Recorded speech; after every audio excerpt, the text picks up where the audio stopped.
แล้วก็เอาพี่มาลงก่อน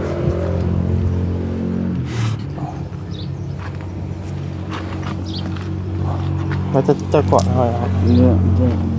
โคตรยากเลย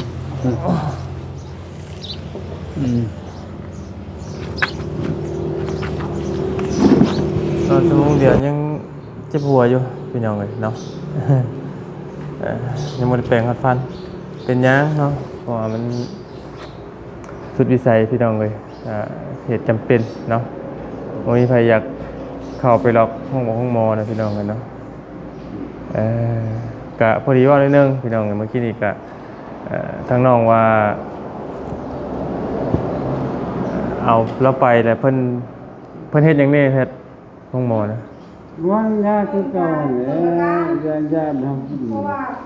ใส่น้ำลายก็ได้เด้ ใส่น้ำเกลืออีกบ่ไปเลย ไม่ใช่ เพราะว่าให้ใส่เด้เพราะว่าทานมุกอาหารทางมุกคนว่าให้ใส่น้ำก็น้ำมันหลายแล้ว บอกยังไงทั้งหมอเพิ่นบ่ให้เติมน้ำพี่น้องเพราะว่า กินน้ำก็บ่ให้กินหลาย คล้ายๆว่าทั้งทพแล้วนี่ เพิ่มจอบ เป็น ส่วนน้อยเบิ่งเลย โรคโรคตับไปเลยพี่น้องและบัดนี้นะเฮาบ่สามารถเติมน้ำได้เพราะอยู่เอาไปห้องหมอบัดเลือดบ่ตกเรียกว่าเด้พี่น้องเอ้ยรักษาโรคนี้บัดพิษโรคอื่นประมาณนี้นะแต่ไปว่านี่บ่ได้เติมเลือดเนาะพ่อ เมื่อเพิ่มได้มัน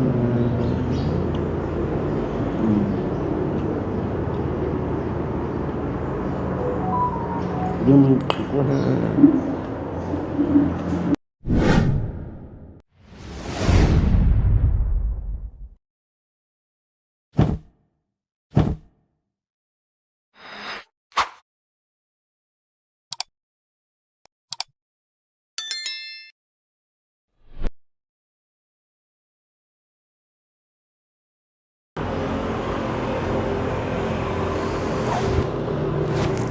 สบายดีพี่น้องเลยเนาะสบายดีกันเบิดทุกคนเด้อพี่น้องเลยเนาะยินดีต้อนรับเข้าสู่ช่องของบ่ยาวซาแนลคือเก่าเด้อพ่อแม่พี่น้องเนาะ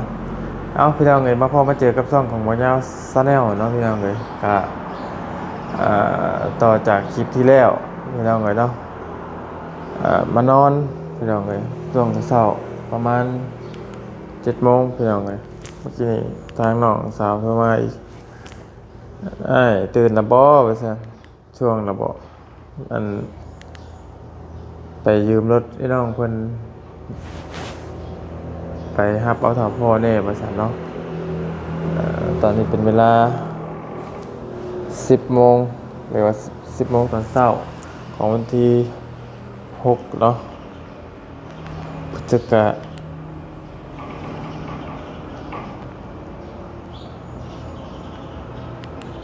ิกายนเนาะเอาตาแดงๆที่อยู่พี่น้องไปนอนชั่วโมงเดียวก็พอเราจะงีบเนาะพี่น้องเลยได้ยินค่ะสิออกมาบอกพี่น้องครับออกมาให้ดีแล้วบอกด้วยว่าที่ไหนเราไปเบิ่งน้ำกันเพราะว่าหมอเพิ่นให้ออกแล้วบอกด้วยว่าที่ไหนเนาะเอามีแต่วันติดตามเบิ่งอาการเนาะน้ำกันพี่น้องเลยทั้งนั้นถ้าพอแล้วเป็นอะไรเนี่ยเนาะไปกระทันหันแล้วก็ทั้งหมอคือว่าให้ออกมากระทันหันหมอหรือว่าได้ไรเนาะเดี๋ยวไปไปส้มเบิ่งน้ำกันพี่น้องเลยเนาะนอนอยู่ชั่วโมงเดียวพี่น้องเลยเกือบบ่รอดพี่น้องเลยไปสมิธจะไปเบิ่งน้ำกันพี่น้องว่าได้ไรเนาะเดี๋ยวไปเยี่ยมไปยามเบิ่งถ้าพอก่อนมาได้ไรโดยพี่น้องเดี๋ยวทางน้องก็ไม่เท่านะให้ไปฮับพี่น้องเพราะว่าคล้ายๆว่าอันพี่น้องเพิ่นมีรถใหญ่แล้วให้ว่าเฮาขับรถไปฮับเอานะพี่น้องเพราะว่าบ่มีคนขับไปเนาะเอาฝากเป็นกำลังใจให้ทั้งบ่ยาวเด้อพี่น้องเด้อพี่น้องเอ้ยดีๆมีแรงบ่กุศลทุกคนเนาะพี่น้องเนาะโดยไปพี่น้องเอ้ยเนาะไปมายืมรถพี่น้องเพิ่นพี่น้องเอ้ยเนาะก็เพราะว่าเรานั่งรถจักรบ่ได้เลยพี่น้องเอ้ยเนาะเดี๋ยวไปเบิ่งน้ำกันพี่น้องเลยว่าทางตำรวจเป็นอะไรเลยเนาะเพราะว่าคือว่าเมื่อคืนนี้ไม่ได้เข้าห้องเชิญนะพี่น้องโทรมาว่าเอ้าค ว่าอันหมอให้ออกมันเหนื่อยนะพี่น้องเนาะพอวันยามานอนพักบางเอาเพื่อให้ชั่วโมงหนึ่งเลยตอนแรกมันสิไปไหม้นะพี่น้องเนาะอยู่ห้องหมอ109นี่แหละพี่น้อง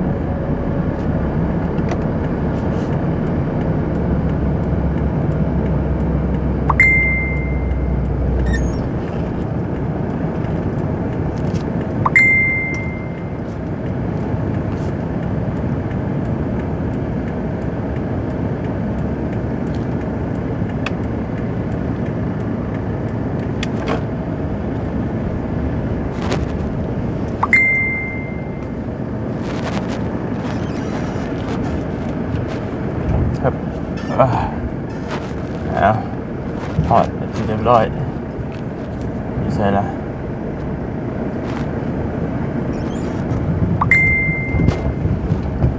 ครับใช่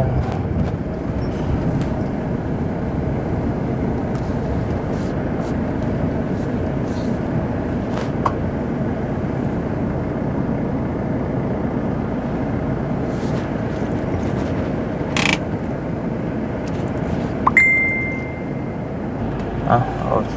พี่น้องเลยเนาะบาดนี้พอเด้อเป็นได้พอคือออกไวเถอะ เนื้อมันไข่เนี่ยออกมาอยู่ไปก็เด็กเจ็บเป็ดเมื่อคือเก่าอย่างเสียแต่ว่ายังเป็นวิ่งเวียนยาบ่ได้ตัวนี้เนี่ย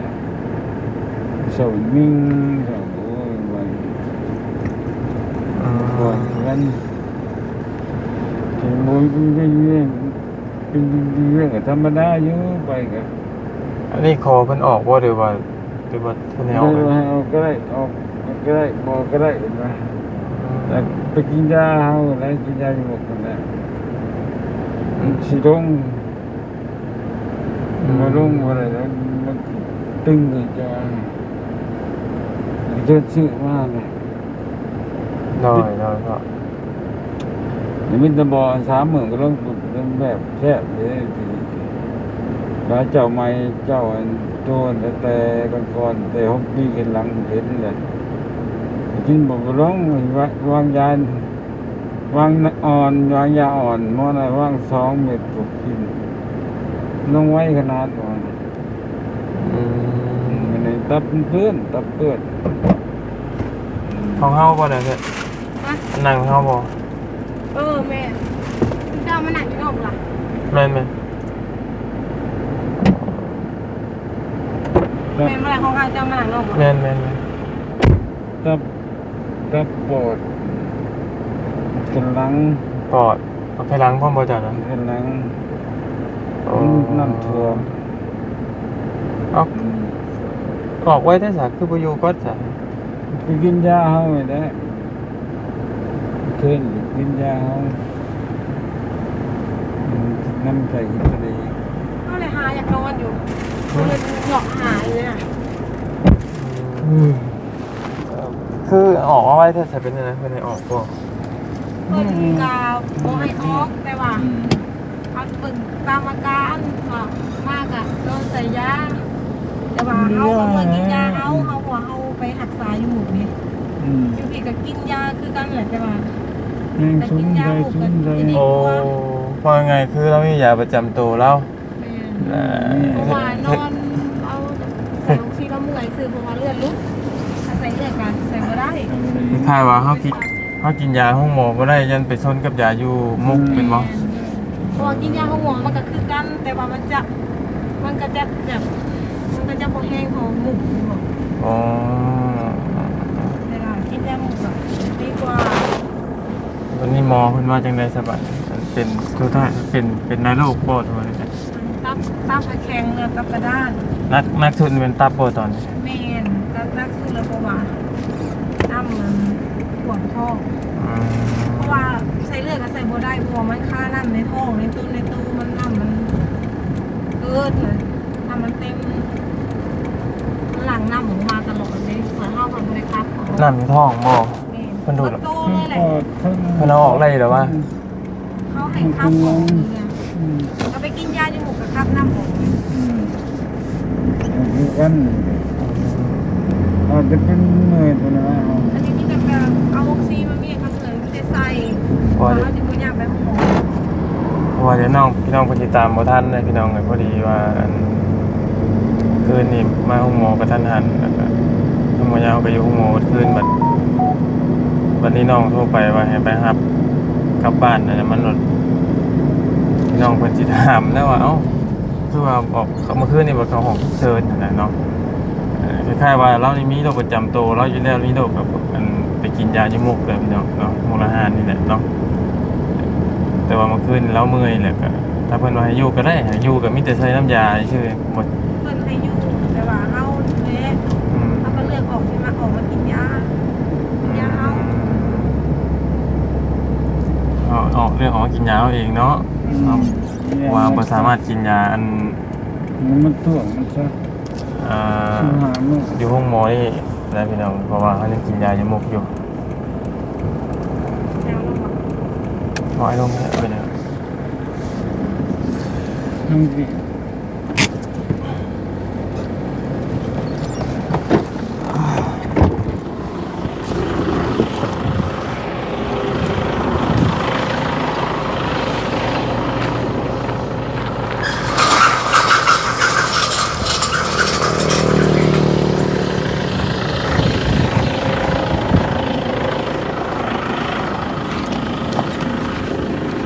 สองที่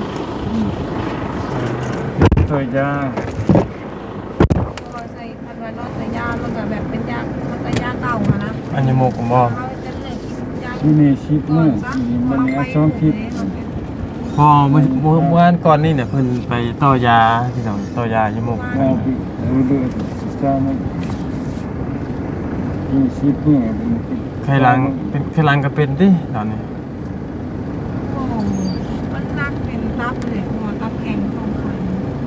นั่น โอ้โหนัก ไปเอาล่ะเดี๋ยวคนเลย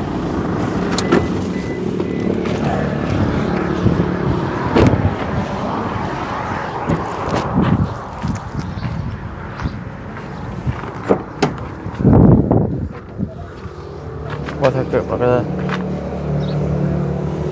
ก็พี่ก็รู้แบบ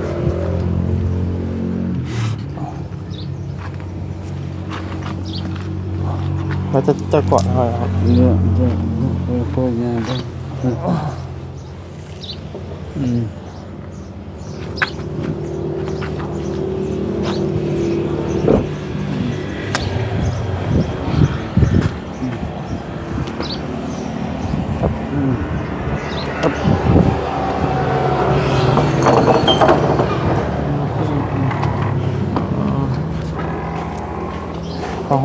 ห้องได้บ่นอนอยู่บ่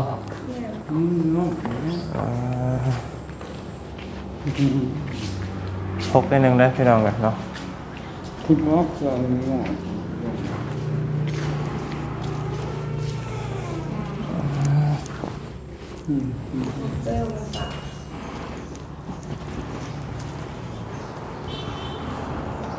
เสือนอนเอาพัดลมมา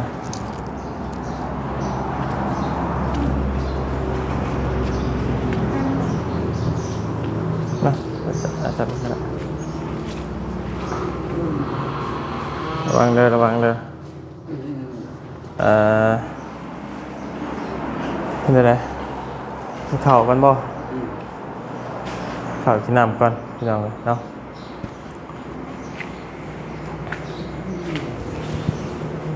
กินอยืนนี้ได้ปะยังหรือว่าอะไรนะ นี่แหละที่ยัง พอลุกไปลุกมา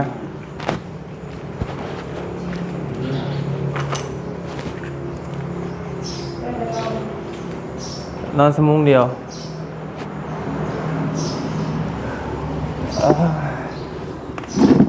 นอนสมุงเดียวยังเจ็บหัวอยู่พี่น้องเลยเนาะ ยังไม่ได้แปรงขัดฟันเป็นยังเนาะเพราะว่ามันสุดวิสัยพี่น้องเลยเหตุจำเป็นเนาะไม่มีใครอยากเข้าไปล็อกห้องหมอนะพี่น้องกันเนาะกะพอดีว่านิดนึงพี่น้องเมื่อกี้นี่กะทางน้องว่าเอาเราไปแต่เพิ่นเฮ็ดอย่างนี้เฮ็ด ห้องหมอนะ ว่างยาคือเก่าเนี่ยยาทำกิน เพราะว่าใส่น้ำลายก็ได้เด้ ใส่น้ำเกลืออีกบ่ไปนะ ไม่ใช่ เพราะว่าให้ใส่เด้เพราะว่าทานมุกอาหารทานหมูคนบ่ให้ใส่น้ำก็น้ำมันหลายแล้ว บอกยังไงทั้งหมอเพิ่นบ่ให้เติมน้ำพี่น้องเพราะว่า กินน้ำก็บ่ให้กินหลาย คล้ายๆว่าทั้งทพแล้วนี่ เพิ่มจอก เป็น ส่วพ่อแม่เบิ่งเลย โรคโรคตับไปนะพี่น้องและบัดนี้นะเฮาบ่สามารถเติมน้ำได้ ก็คือเอาไปห้องหมอแล้วเก้านี่เพิ่นก็เป็นยาอันเดียวกันบ่ อันเดียวกันกับดิน ตะกั่วคล้ายๆกัน แต่เขาไปส่งข้างหน้าตรงนั้น หันใจยากบ่ บ่มันจะยากมันจะยากเขาเมื่อยเขาบ่ไหวได้ แล้วทางน้องทางบ่ยาครอบครัวว่าอันยังกินยาอยู่มุกละฮะอยู่แบบถ้ากินยาทั้งนี้เข้าไปแล้วมันสิ ยาคลินิ พิษ กเก่าเพิ่น อืม ยาคลินิกเก่า เพราะว่าเพิ่นเคยเป็นโรคนี้แล้วรักษาคลินิกนี้ แล้วถ้าเขาจะกินผสม4.5ไปแล้วมันสีพิษไปพี่น้องเนาะบ่ได้อันนั้นว่าไงก็อยู่ในมือแพทย์มือหมอเนาะแต่ก็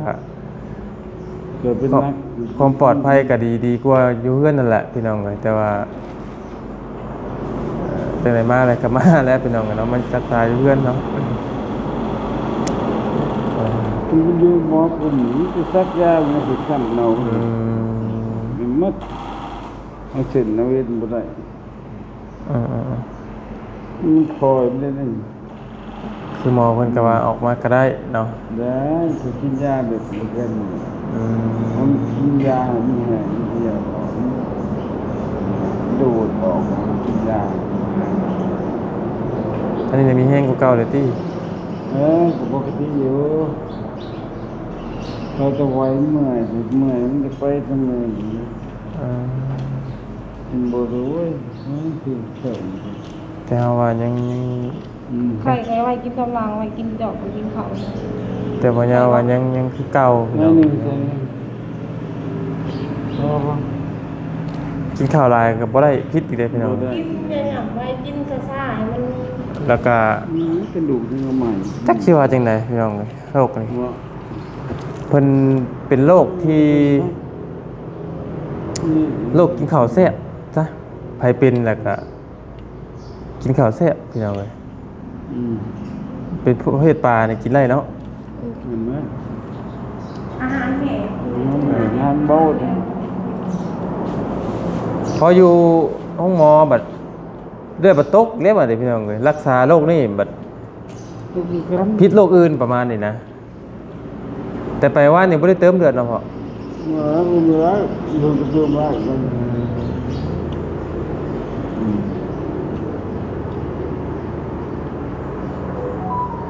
ยัง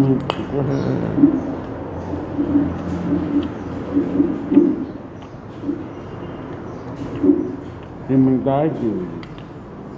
หึ น้ำตัวบอดเลยน้ำเลือดตัวบอดเลยไหนเลย วันนี้เพิ่น การน้ำเลือดเอง เพิ่นแนะนำให้เอาน้ำออกในตัวกระโตนในไรบัดนี้เฮ็ดได้ได มันจะแท่งเหรอ เพราะว่าเราเป็นช่วงหนึ่งอันนี้พี่น้องจำได้บ่ช่วงหนึ่งน่ะคือ มันจำเหมือนกันเลย เพิ่นใส่น้ำหลายตอนน่ะเนาะเพิ่นใส่แต่สโลมเบิดเบ้อเบิดเว้นเลยนะบัดนี้น้ำมันอยู่ในตัวร้ายบัดนี้แข้งขาแล้วก็บวมเลยพี่น้อง ตาชมเนี่ย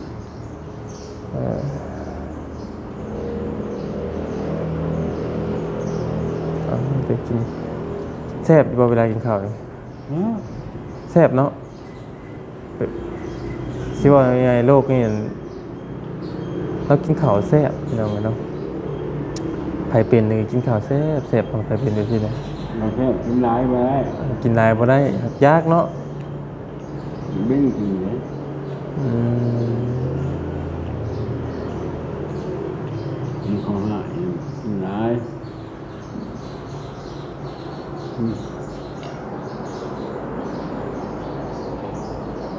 ยิ่งช่องมวงก็พอแล้วไปสั่งไปนี้แล้ว ข้าวกับไข่แต่ ไข่ขาวไข่แดงกินบ่ได้พี่น้องแต่ก็ ขาว ปลาประเภทปลาถึงกินได้เนาะ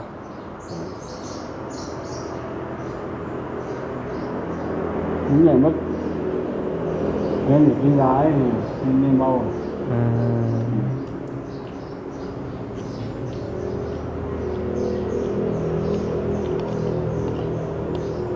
เป็น โดย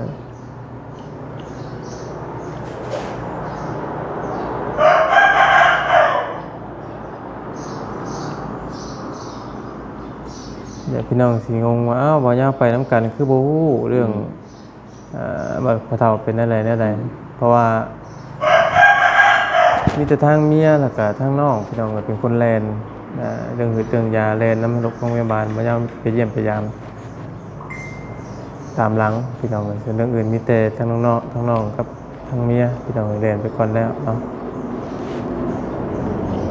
นั่นคือหนึ่งแต่ว่านี่ มันเป็นอะไรผมมันวินบ่วินนะก่อนสิเป็นนะ ยิ่งกว่าทีละห้าเมื่อยของมันก่อนได้จะขาดลง ก็ขี่ปวดหักนะพี่น้องบางขอโทษนำเนาะ เจ๊พี่อะไร วินแบบนี้ นี่นะ ก่อนเราสิไปจักโมงไปคืนเลิกแล้วบ่ หัวน้ำนอนแบกกระม่วงนะ อืม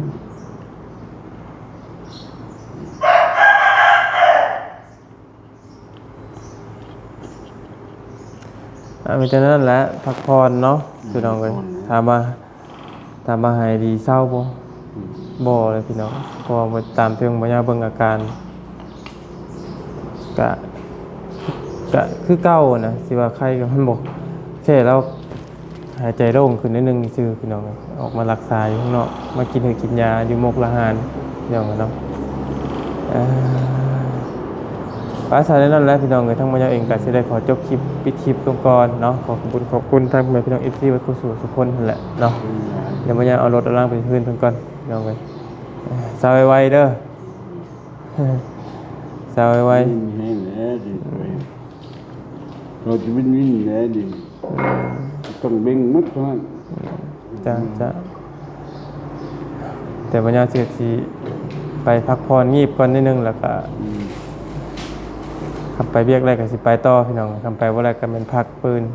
ทางไป เพราะว่าติดขาสร้างขาเลื่อนขาซ่านน้องบุญทวีถ้าพอเพิ่นอยู่ทั้งนั้นอยู่พี่น้องผมเป็นยังหรอกถ้าพอเพิ่นเข้าใจอยู่งั้นเนาะ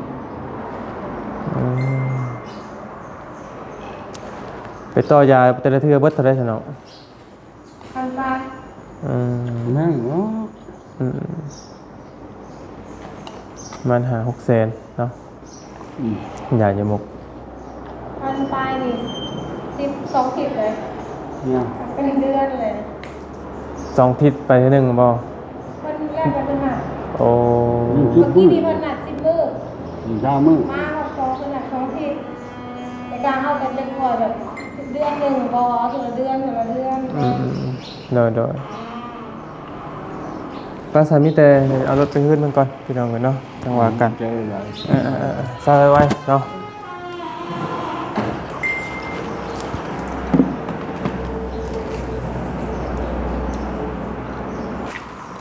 เอาพี่น้องเลย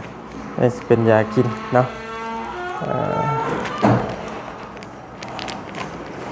ยากินเทื่อละซองหลังอาหาร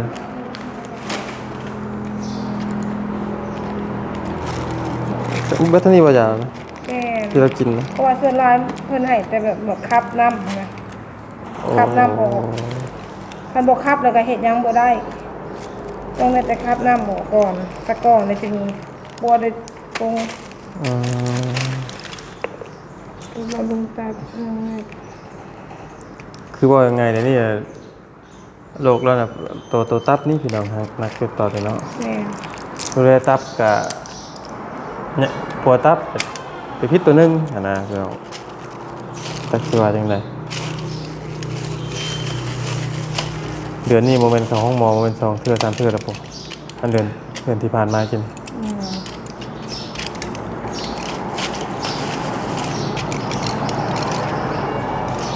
กินข้าวกินน้ำนี่แซ่บเบิดคือเก่าพี่น้องเลยกินน้ำขนาดอันนี้นะใครเป็นก็คือว่ากินแซ่บแต่ได้ข้าวนะนกกินนะ น้ำเขาเลย กินมาแต่ก็เกลี้ยงเห็นมันเบิด กินน้ำดองเขาลงก่อนคำหนึ่งกินหนึ่งจิบทีละน้อยเพราะจิบลายเขาเบ่งท้องยาวจิบเอานำเวลาอยากเราต้องกินลายค่ะกินลายแล้วมันแหน่นท้องอึ้งท้อง จะป้าสายไปส่งรถก่อนเด้อจังว่ากันพี่น้องเลยป้าพี่น้องเลยมีแต่ทางมายาเองกะสิได้ขอจบคลิปปิดคลิปลงก่อนพี่น้องเลยเนาะว่าเศร้ากับบ่เศร้าบ่ได้เศร้าพี่น้องเลยที่ออกมานี่ทั้งหมอมันว่าสิอยู่ต่อก็อยู่แต่ว่าอยู่ถ้าอยู่ต่อก็อยู่ในแพทย์ในมือแพทย์มือหมอเนี่ยพี่น้องเลยเนาะความปลอดภัยก็สิได้กว่านี้นะแต่ว่าทางน้องๆจะว่าออกมารักษาอยู่เพื่อนเนาะเรื่องการใช้จ่ายแหละพี่น้องเลยว่าง่ายๆเนาะการใช้จ่ายเฮาบ่หลวงบ่หลายพี่น้องเลยเพราะอะไรถูจะไทยซอยกันไปนั่นแหละว่าง่ายๆแต่ว่าก็เลยให้ออกมานะแต่ว่าให้ดีให้เศร้านี่คือสิบ่แม่นแหละพี่น้องเลยเนาะก็คือพี่น้องเห็นนั่นแหละเราก็ยังย่างฮอดบ่ได้เราย่างเองบ่ได้แล้วพี่น้องต้องได้พยุงต้องได้โซมเนาะนอนชั่วโมงเดียวพี่น้องเลยต้องเหยียบรถไปต่ออีกอันนี้ก็สลาแจบ่ได้แล้วพี่น้องเลยเนาะยังสลาแจบ่ได้เลยว่าสิได้กลับไปอีกบ่หรือสิได้อยู่ต่อพี่น้องเพราะว่าเบิ่งจากอาการเล่านี่นะพี่น้องเลยสำหรับพ่อเฒ่าตอนนี้เนาะ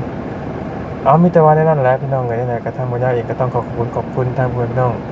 ซีเบิร์ดกุศลสุคนพี่น้องเลยเนาะที่เข้ามาติดตามนะครับชมคำว่ายาวคือเก่าคือเดิมเนาะได้ใช้รถเอาล่างไปคืนจติพี่น้องพอดียังดีได้พี่รถเพิ่นก็อยู่เพิ่นอยู่ซ่านพอดีอันว่าที่จริงเพิ่นเฮ็ดรถเพิ่นนี่อยู่ต่างเฮ็ดเวียกอยู่ต่างแขงพี่น้องอันนี้รถเพิ่นมาก็เลยไปครับเพราะว่าเราสิได้จักมาบ่ได้เนาะขอบคุณหลายๆเด้อพี่น้องที่เข้ามาติดตามรับชมเนาะที่ถืออะไรกับกราบขอโทษขออภัยหลายๆพี่น้องเลยฝากเซิร์ฟก็ไลค์กดแชร์ฝากเป็นกำลังใจให้ทางครอบครัวปัญญาต่อไปเด้อพี่น้องเลยเนาะจะพี่น้องเลยคำว่าตื่นท่านบ่เมื่อยบ่หยังก็คุณน่ะสิไปน้องบนทวีคือเก่าพี่น้องเลยโดยไปนั่นแหละพี่น้องไปละสบายดีบ๊ายบายเนาะ